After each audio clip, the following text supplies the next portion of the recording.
আসসালামু আলাইকুম। কি হতে যাচ্ছে রাষ্ট্রপতির পদ নিয়ে?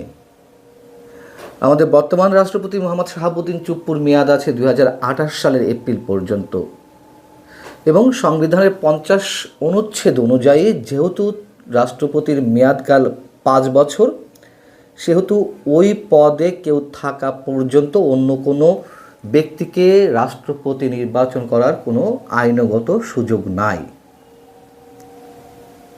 যদি কিনা তিনি স্বেচ্ছায় স্বীয় পদ থেকে পদত্যাগ না করেন অথবা সংসদের মাধ্যমে তাকে ইমপিচমেন্ট বা অভিশংসন না করা হয়।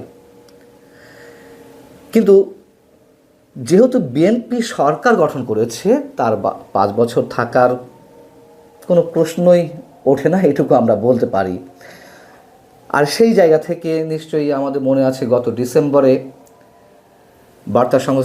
আন্তর্জাতিক বার্তা সংস্থা রয়টার্সকে দেয়া একটি সাক্ষাৎকারে তিনি বলেছিলেন যে নির্বাচনের মাধ্যমে নতুন সরকার এলে তিনি পদত্যাগ করতে চান, তিনি আর এই পদে থাকতে চান না, তার কারণ ডক্টর মোহাম্মদ ইউনূস প্রশাসন বা সরকার তাকে যথেষ্ট পরিমাণ অপমান করে চলেছে।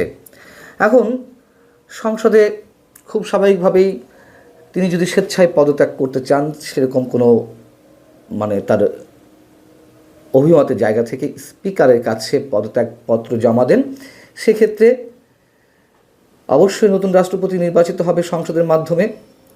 কে হবেন রাষ্ট্রপতি? কিন্তু কে হবেন রাষ্ট্রপতি এটির আগে এখন প্রশ্ন দেখা দিয়েছে কোন প্রক্রিয়ায় রাষ্ট্রপতি নির্বাচিত হবেন। যেহেতু সংসদ সদস্যদের মতামতের ভিত্তিতে যদি একাধিক ব্যক্তি এই পদে থাকেন প্রতিদ্বন্দ্বিতা করার মতন, এখন প্রশ্ন হচ্ছে যে কোন প্রক্রিয়ায় রাষ্ট্রপতি নির্বাচন করা হবে।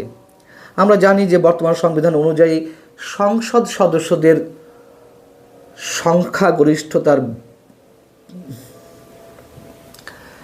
এখন প্রশ্ন হচ্ছে কোন প্রক্রিয়ায় রাষ্ট্রপতি নির্বাচন করা হবে। বর্তমান সংবিধান অনুযায়ী খুব স্বাভাবিকভাবেই সংসদ সদস্যদের ভোটে নির্বাচিত হবেন রাষ্ট্রপতি যদি একাধিক ব্যক্তির নাম প্রস্তাব আকারে এই পদে আসে। আর যদি একজনই থাকেন তাহলে তিনি বিনা প্রতিদ্বন্দ্বিতায় নির্বাচিত হবেন। কিন্তু যেই জুলাই সনদ অনুযায়ী বিতর্কটা এর মধ্যে উঠেছে যে বর্তমান সংসদ সদস্যরা কি সংবিধান সংস্কার পরিষদের সদস্য হিসেবে শপথ নেবেন কিনা। জামাত এবং এনসিপি সদস্যরা শপথ নিয়েছেন, 2টি শপথই নিয়েছেন, কিন্তু বিএনপি একটি শপথ নিয়েছে। কিন্তু প্রশ্ন হচ্ছে কোন প্রক্রিয়ায় রাষ্ট্রপতি নির্বাচন করা হবে। বর্তমান সংবিধান অনুযায়ী সংসদ সদস্যদের সংখ্যাগরিষ্ঠ ভোটেই রাষ্ট্রপতি নির্বাচিত হবেন যদি কিনা একাধিক ব্যক্তি এই পদে প্রতিদ্বন্দ্বিতা করেন, আর যদি একজনই থাকেন তিনি বিনা প্রতিদ্বন্দ্বিতায় হয়ে যাবেন।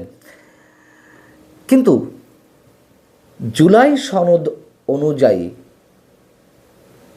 এই সংসদে একটি উচ্চকক্ষ এবং বর্তমান সংসদ নিম্নকক্ষ আকারে থাকার কথা, এবং 2 কক্ষের অর্থাৎ জাতীয় সংসদ এবং উচ্চকক্ষ যেটি গঠিত হবে, এই 2 হাউজের সদস্যদের মতামতের ভিত্তিতে রাষ্ট্রপতি নির্বাচন করা হবে। কিন্তু সেটি করতে গেলে তো আগে সংবিধান সংস্কার করতে হবে।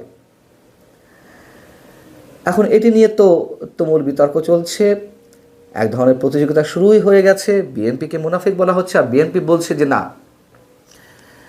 সংবিধান সংস্কার পরিষদের সদস্য হিসেবে শপথ নেওয়ার কোনো সুযোগ নেই, সংবিধান সংস্কার করা যেতেই পারে, সেটাতে সংখ্যাগরিষ্ঠতার ভিত্তিতে এটি করার সুযোগ রয়েছে। এখন যদি ধরে নিলাম যে সংবিধান সংস্কার করে ওই যে উচ্চকক্ষ বা নিম্নকক্ষ হিসেবে জাতীয় সংসদের বর্তমান সদস্যদের ভোটের মাধ্যমে রাষ্ট্রপতি নির্বাচন করা হবে, তো সেক্ষেত্রে ন্যূনতম 6 মাস থেকে 8 মাস লাগবে। 6 মাস বা 8 মাস পর্যন্ত কি রাষ্ট্রপতি মোহাম্মদ শাহাবুদ্দিন থাকবেন? আর যেহেতু বিএনপি বলছে যে ওইসব বাধ্যবাধকতার মধ্যে থাকার কোনো প্রশ্ন নেই, বর্তমান সংবিধানের আলোকেই সংবিধান সংস্কার করা যায়, তো সেক্ষেত্রে উচ্চকক্ষ নিম্নকক্ষ যদি গঠিত না হয় তাহলে বর্তমান সংসদ সদস্যদের মাধ্যমে যদি নতুন রাষ্ট্রপতি নির্বাচনের প্রসঙ্গ ওঠে, তখন এনসিপি বা জামায়াতে ইসলামী কি করবে, কি বলবে? তার কারণ আমরা জানি যে এই জামাত নেতৃত্বাধীন এনসিপি অথবা জামাতের বলয়ের মধ্যে থাকা এনসিপি নেতারা বা জামাতের নেতারা শুরু থেকেই গণ অভ্যুত্থানের পর থেকেই বর্তমান রাষ্ট্রপতির অপসারণ দাবি করে আসছিল। সেটি নিয়ে অনেক কিছু হয়েছে, বঙ্গভবন ঘেরাও করার মতন কর্মসূচিও দেওয়া হয়েছে, ঘেরাও করা হয়েছে সেনা সদস্যদের সঙ্গে, এনসিপি নেতাদের বা আরও এই পন্থী নেতাকর্মীদের সঙ্গে সংঘর্ষও হয়েছে, সেনা সদস্যদের কেউ কেউ আহতও হয়েছিলেন।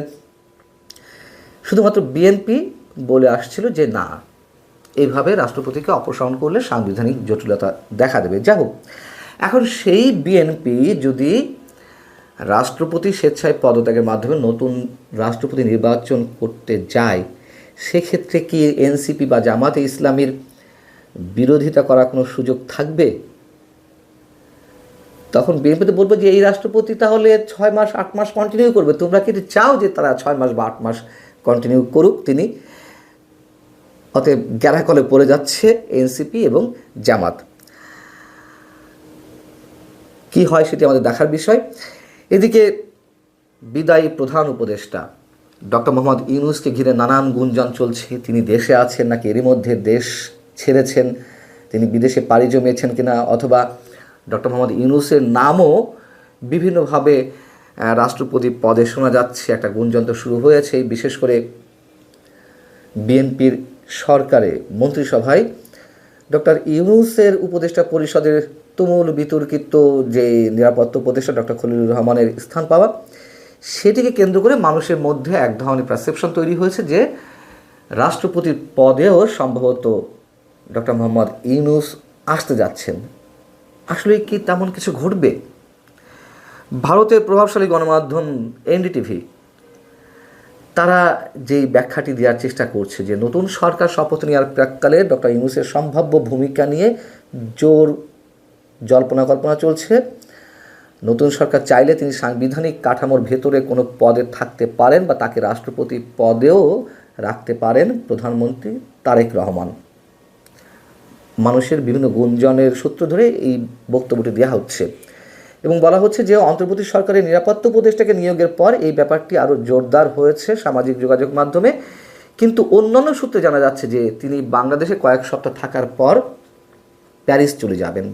তাই অনেক বিশ্লেষকের মতে তিনি বঙ্গভবনে যাচ্ছেন নাকি প্যারিসে উড়াল দিচ্ছেন সেটা সময় বলে দেবে। এটি এনডিটিভির বক্তব্য। বা এনডিটিভিতে তারেক রহমানের মানে আমাদের নতুন প্রধানমন্ত্রী পররাষ্ট্র বিষয়ক যিনি উপদেষ্টা প্রতিমন্ত্রী পদমর্যাদা সম্ভবত হুমায়ুন কবির, তিনি বলছেন যে ডক্টর ইউনূস সহ কাউকে নির্দিষ্ট, তার বক্তব্যের মধ্যে একটু ঘোলাটে ভাব আছে। তিনি বলছেন ডক্টর ইউনূস সহ কাউকে নিয়ে নির্দিষ্ট কোনো পদ চূড়ান্ত করা হয়নি। তারেক রহমান অন্তর্ভুক্তিমূলক শাসন ব্যবস্থায় বিশ্বাস করেন এবং দেশের সেরা মেধাবীদের সম্পৃক্ত করতে চান। সেই পরিসরে ডক্টর ইউনূসের সঙ্গেও কথা হতে পারে, তবে কোনো নির্দিষ্ট দায়িত্ব নিয়ে আলোচনা হয়নি। হুমায়ুন কবির আরও বলছেন, রাজনীতিতে কোনো কিছুই একেবারে অসম্ভব নয়। দেশের স্বার্থে দক্ষতা ও আন্তর্জাতিক অভিজ্ঞতা সম্পন্ন ব্যক্তিদের কাজে লাগাতে আগ্রহী তারেক রহমান। উন্নয়ন ভাবনাকে দলীয় সীমার বাইরে নিয়ে যাওয়ার পক্ষেও তিনি। তার এই বক্তব্যটি বেশ খটকা জায়গায়। তিনি বলছেন ওই ধরনের কোনো আলোচনা হয়নি, আবার বলছেন আকার ইঙ্গিতে বোঝাচ্ছেন যে তারেক রহমানের যে মানসিকতা তাতে যে কাউকে তিনি এই পদে আনতে পারেন। যদি তাই হয় আসলে আমরা বিস্মিত হব না, বিস্মিত হওয়ার কিছু থাকে না। তবে আমার ব্যক্তিগত যে ধারণা তারেক রহমান সম্ভবত এই ভুলটি করবেন না। যদি অনেকের যে নানান ধরনের কথাবার্তা গুঞ্জন ডক্টর মোহাম্মদ ইউনূসের সঙ্গে কোনো ধরনের কথাবার্তা হয়ে থাকে, কোনো চুক্তি হয়ে থাকে অথবা কোনো ধরনের ওয়ার্ড তিনি দিয়ে থাকেন, সেক্ষেত্রে হতেও পারে। তবে সর্বসাকুল্যে আমার মনে হয় না তারেক রহমান এই ভুলটি করবেন। যাও, এখন রাষ্ট্রপতির নিয়োগের যে প্রক্রিয়া সেটি নিয়ে একটা খেলা জমে উঠবে এনসিপি, জামায়াতে ইসলামী এবং বিএনপির মধ্যে।